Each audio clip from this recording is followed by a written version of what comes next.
صلى الله على محمد صلى الله على محمد صلى الله على محمد صلى الله على محمد صلى الله على محمد صلى الله على محمد صلى الله على محمد صلى الله على محمد صلى الله على محمد وعلى محمد صلى الله على محمد صلى الله على محمد.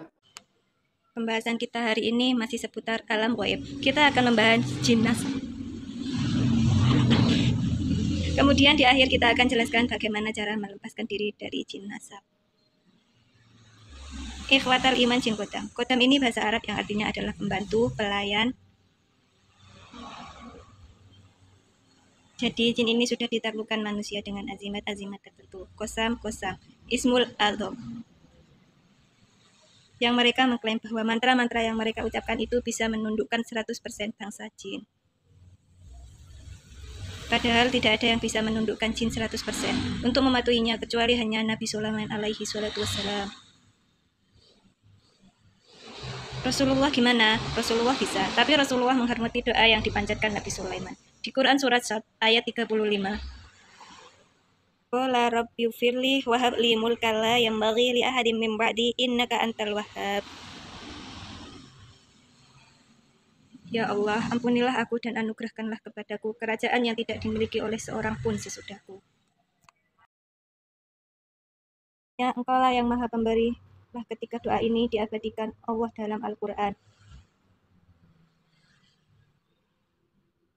Rasulullah Shallallahu Alaihi Wasallam menghormati bahwa menaklukkan jin atau memperbudak bangsa jin itu adalah hak dan mukjizatnya Nabi Sulaiman alaihissalam.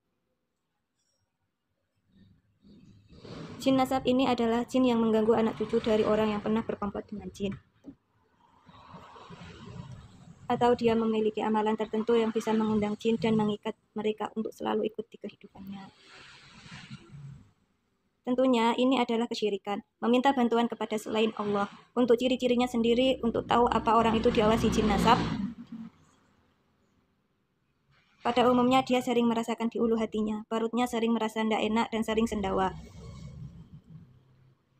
Kemudian dia ini memiliki masalah lambung bertahun-tahun dan ada masalah di area tulang belakang. Secara dalil agama, organ yang pertama kali diganggu oleh syaitan di awal mula manusia dilahirkan ke dunia ini. Rasulullah Shallallahu Alaihi Wasallam bersabda, "Kullu bani Adam yad'ulu syaitanu fi janbaihi bi isma'ihi hina yuladu." Manusia ditekan lambungnya oleh syaitan dengan dua jarinya. Makanya banyak kasus orang-orang yang kena gangguan jin mengalami nyeri pinggangnya sampai bertahun-tahun, kayak kena saraf kejepit atau merasakan pusing, sakit kepala, ikhtiar pergi ke dokter, didiagnosa dokter normal. Nah, ini bisa jadi terjadi karena pengaruh adanya faktor eksternal dari jin yang mengganggu selama ini. Ikhwatal iman rahimani wa rahimakumullah. Kita akan membahas karakteristik gangguan jin nasab dari sisi tugas. Apa saja yang mereka lakukan kepada anak cucu majikannya ini? Ada beberapa karakter jin nasab. Yang pertama adalah karakter jin nasab pembela. Jin nasab pembela dipakai oleh para sesepuh untuk melengkapi kesaktiannya dalam hal berperang, bertarung, atau hanya untuk sekedar penjagaan diri saja. Di antara mitosnya, jin yang dipakai adalah Chandra Bhirawa atau bocah bajang, kodam harimau, kaki dan nini among atau Nyi Roro Kidul. Karakter jin nasab pembela biasanya akan sangat reaktif saat ada orang yang menyakiti atau merendahkan tuannya. Dia akan melawan secara membabi buta semua orang yang membuat tuannya merasa tersinggung. Tak peduli sedang bercanda atau serius, dan tak peduli yang menyinggung apakah orang yang dekat dengan majikannya atau orang lain yang tidak terlalu kenal. Tugas jin itu adalah membela dan melawan seluruh manusia yang membuat tuannya tersakiti, tersinggung, dan terendahkan harga dirinya. Tanpa pandang bulu, jika dibiarkan secara terus-menerus, manusia yang diikuti jin nasab pembela akan kehilangan banyak teman karena sikapnya yang tak mau kalah dan angkuh. Dan pola kerja dan reaksi jin nasab pembela itu bermacam-macam. Pertama, pembelaan melalui ucapan. Jin nasab akan membantu tuannya untuk pandai mendebat orang yang memojokkan dan meremehkan dirinya. sehingga dia tak mau kalah dalam meninggikan gengsinya. Dan tidak akan mundur untuk mempertahankan argumennya, walaupun argumennya salah, dan dia ngerti itu salah. Hal ini bisa teman-teman deteksi pada anak sejak dini, terkhusus anak kecil yang di bawah 7 tahun. Anak kecil 7 tahun tapi yang kelihatannya sudah dewasa sekali. Dia pandai menasehati layaknya sesepuh dan sulit diarahkan. Gurunya dilawan, bahkan orang tuanya sendiri dilawan ketika orang tuanya itu menasehati. Kenapa? Karena dia menganggap dia lebih tua daripada orang yang dinasehatinya. Ini kan tidak normal. Kedua, pembelaan melalui fisik. Jin akan memicu kekuatan manusia berlipat ganda. Dia akan mengejar dan menghajar orang yang telah menyakiti tuannya melalui fisik tuannya tersebut. Karakternya seperti Canda Birawa. Semakin diserang atau dikasari, dia akan semakin kuat dan bisa melakukan hal yang lebih kasar serta lebih beringas. Oleh karenanya, dalam menghadapi tipe jin seperti ini, ikhwatal imam dibutuhkan ketenangan, kelembutan, dan kesabaran yang ekstra. Ketika pembelaan melalui pengaruh gaib, jin akan memfasilitasi pengaruh ain dari ucapan, sentuhan, dan pandangan tuannya. Sehingga apa yang diucapkan menjadi tajam dan nyata. Orang Jawa mengatakan hal ini sebagai mandi. Mandi adalah si pahit lidah. Apa yang diucapkan menjadi nyata. Sumpah-sumpahnya menjadi nyata. Dia akan membela secara gaib saat tuannya memiliki karakter pendiam. Namun, ada sifat dendam yang tersembunyi di hatinya. Saat tuannya tersakiti atau tersinggung, spontan mengucapkan celaka dia. Maka orang yang diucapkan celaka itu akan jatuh, akan celaka betulan. Ini diantara cara-cara mereka itu membela tuannya. Kemudian ada jin nasab pembisik. Jin nasab pembisik adalah jenis jin yang suka membisikkan ramalan-ramalan kejadian masa depan kepada orang yang dia ikuti. Jin akan mengabarkan kejadian-kejadian yang belum terjadi melalui mimpi maupun melalui khotiro. Khotiro adalah siratan dalam hati. Jin itu juga membantu manusia apa yang terjadi individu orang yang dijumpainya, baik masalah karir, jodoh, bisnis, dan nasibnya. Karena kemampuannya itu orang-orang menganggapnya memiliki karomah dari Allah Ta'ala. Ia dituakan, didengar seluruh tuahnya. Serta dituruti semua apa yang dia mau. Ini adalah fenomena kesyirikan yang sangat membuat iblis bahagia. Sehingga iblis akan menambah daya kesaktian temannya di alam manusia agar dapat lebih banyak menipu serta menggelincirkan manusia dari daya Allah Ta'ala. Nah, jin pembisik biasanya terundung melalui amalan-amalan bid'ah yang dilakukan untuk menggapai suatu kemampuan meramal dan membaca hal yang gaib. Oleh karena itu, kebanyakan jin pembisik adalah jenis jin at-toyya, jin penerbang. Selanjutnya ada jin nasab pengasih. Ilmu pengasihan adalah ilmu mahal yang tak diberikan setan secara cuma-cuma. Namun, lain halnya untuk anak-anak yang diturunkan ilmu pengasihan dari orang yang pernah mengadakan perjanjian dengan setan. Dia diberikan ilmu pengasihan secara gratis untuk memikat dan menggoda manusia agar bermaksiat kepada Allah Ta'ala. Pengasihan itu biasanya efeknya lebih umum daripada pelet. Jika ilmu pelet itu hanya ditunjukkan untuk satu orang yang ditargetkan, maka ilmu pengasihan ini akan memikat seluruh orang yang melihatnya.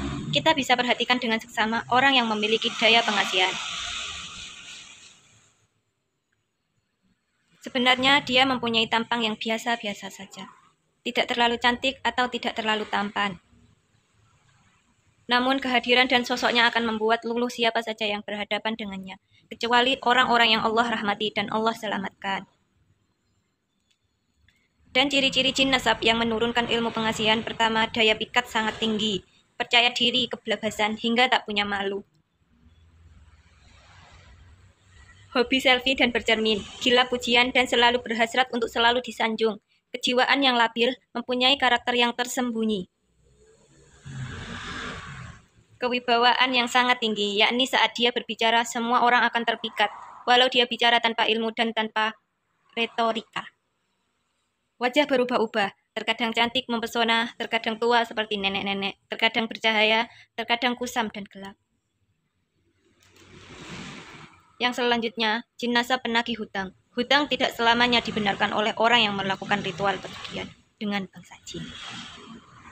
Namun, hutang yang akan kita bahas di sini adalah hutang yang secara menyeluruh dari orang-orang yang mengadakan ritual dengan bangsa jin untuk berbagai macam hajat dan keperluan, baik untuk ilmu kesaktian, ramalan, ilmu pengasihan, kedikdayaan, kewibawaan, kenaikan pangkat, jabatan, kekuasaan, dan lain sebagainya. Hutangnya pun berbeda-beda, tergantung apa yang disyaratkan oleh setan melalui perantaraan dukun maupun interaksi langsung dengan pelaku ritual tersebut. Di antara hutang yang biasa ditagih oleh jin yang ditugaskan layaknya debt collector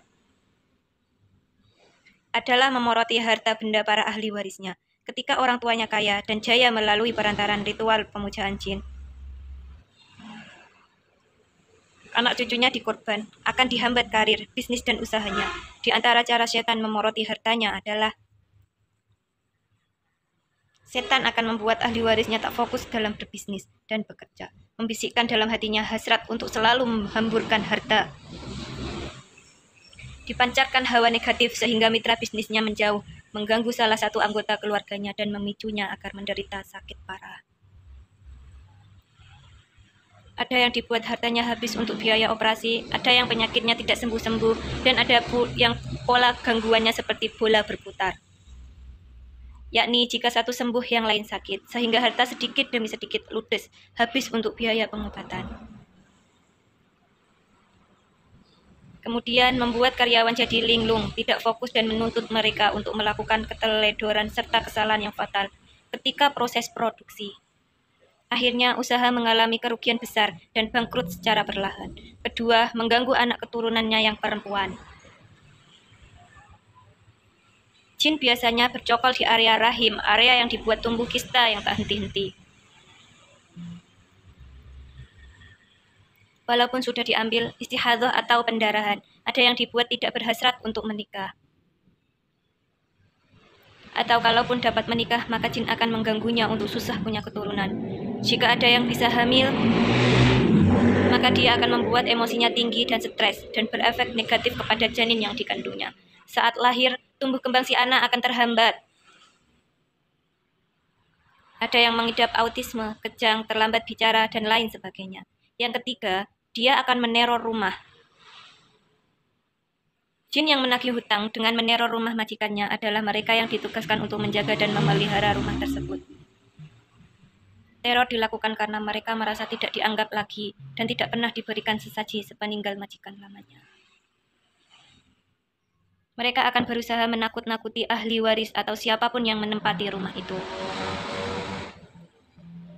Ikhwatal iman, di antara teror dan gangguan jin pada suatu rumah adalah mengedor pintu tengah malam, menyalakan barang elektronik dengan wujud ghaibnya, mematikan aliran listrik, menggoyang-goyangkan ranjang saat manusia sedang tidur,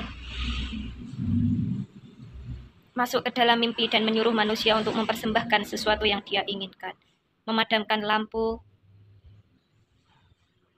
membuat nasi cepat basi, menaburkan tanah, belatung pada masakan, mengundang hewan-hewan yang banyak merugikan manusia, semisal tikus, rayap, cicak, atau kecoa. Hawa di rumah menjadi panas dan membuat penghuninya mudah marah satu dengan yang lain. Dan dia juga bisa menyembunyikan barang di tempat yang susah dijangkau di dalam rumah. Kemudian yang terakhir adalah jin nasab kepedulian. Jin ini yang dulunya sering dipergunakan oleh nenek moyangnya untuk praktek pengobatan dengan jasa bantuan jin. Ciri-cirinya itu teman-teman memiliki kepedulian yang berlebih. Tipe karakter ini biasanya digunakan untuk mengobati orang zaman dulu. Itu saja dengan menggunakan jasa-jasa bantuan jin, sehingga ada anak itu yang dari kecil sudah pandai memijat profesional tanpa belajar. Tapi kalau memijat dia aneh, sendawa-sendawa, jadi seakan-akan penyakit yang ada di pasiennya itu keluar melalui mulutnya. Namun anehnya, ketika dia mijat seseorang, semakin parah penyakit yang ia hadapi, maka sendawanya akan semakin besar, bahkan sampai muntah. Hah, ini aneh. Itu di antara karakter-karakter jin nasab yang saya pelajari dari beberapa ikhwah yang menangani kasus-kasus jin nasab yang ada di luar sana. Kemudian ikhwatal iman, bolehkah minta diruqyah? Karena ada hadis Nabi yang mengatakan bahwa akan ada 70.000 dari umatnya yang akan masuk surga tanpa hisab.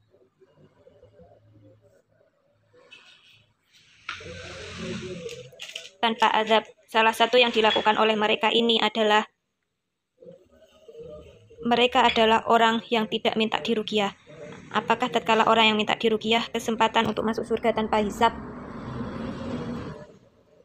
tanpa azab itu akhirnya hilang dari diri dia? Para ulama memberikan banyak penjelasan tentang hadis ini. Di antaranya adalah Syekh bin Baz rahimahullahu ta'ala. Beliau mengatakan, ketika orang itu tidak butuh diruqyah, lalu dia minta diruqyah,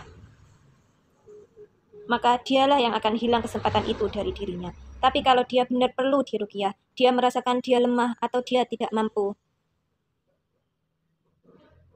untuk meruqyah dirinya sendiri, maka insya Allah kesempatan itu dia miliki. Jadi maksudnya adalah orang-orang yang minta diruqyah dalam kondisi dia tidak perlu diruqyah atau dia bisa ruqyah mandiri sebenarnya. Karena di zaman sekarang dengan ramainya tabligh akbar ruqyah syariah, maka mereka datang beramai-ramai minta ruqyah, ikut-ikutan. Dia mau tahu apa di dirinya, jangan seperti ini. Belajarlah meruqyah dirimu sendiri, dan dalam kondisi engkau tidak mampu, maka mintalah diruqyah, tapi jangan salah meminta ruqyah. Kadangkala minta ruqyah sama orang yang ternyata dia adalah dukun, yang berperawakan ustadz atau tukang ruqyah. Kemudian yang terakhir, bagaimana melepaskan diri dari pengaruh jin nasab? Karena gini ikhwatal iman, jin itu ada dan emang kadang kala minta tumbal dari keluarganya. Jadi misalkan jin nasab itu ikut sama kakeknya, kemudian kakeknya meninggal dunia, jin itu akan bertanya, saya ikut siapa? Ikut keluargamu yang mana? Jadi seperti itu. Jadi cara menghilangkannya bagaimana? Pertama, kita bertaubat kepada Allah Azza wa Jalla. Kemudian kedua, rajin membaca zikir pagi dan petang, istiqomah setiap hari. Dan carilah guru pembimbing yang jalur keilmuannya benar-benar tersambung pada Kanjeng Nabi Rasulullah Muhammad Shallallahu Alaihi Wasallam, atau guru mursyid yang biasanya orang alim ini hanya ada di ajaran thariqah yang benar akan sanad serta keilmuannya. Atau bisa menghubungi admin Raja Wali Nusantara yang insya Allah kami akan membantu membimbing sesuai dengan ajaran guru kami, Sang Hyang Nur Cahyaning Nirwan. Jin itu tidak bisa masuk di pintu yang tertutup. Artinya kita yang buka pintu itu hingga jin bisa masuk. Ketika kita tutup pintu rumah, kita baca bismillah. Selesai, jin berhenti di luar. Tapi yang jadi masalah di dalam rumah juga ada jin yang menunggu kita. Kadangkala kita makan nggak baca bismillah, jin pun ikut makan bersama kita. Naudzubillah. Kadangkala seseorang buka pakaian nggak baca bismillah, dinikmati tubuh oleh jin. Kadangkala menggauli istrinya juga tidak baca bismillah, jin pun akan ikut. Maka berusahalah untuk mendawamkan zikir, karena zikir itu husnul muslim, benteng seorang muslim. Wallahu a'lam bishawab. Semoga ada manfaatnya. Jangan lupa like, comment, and subscribe. Wassalamualaikum warahmatullahi wabarakatuh.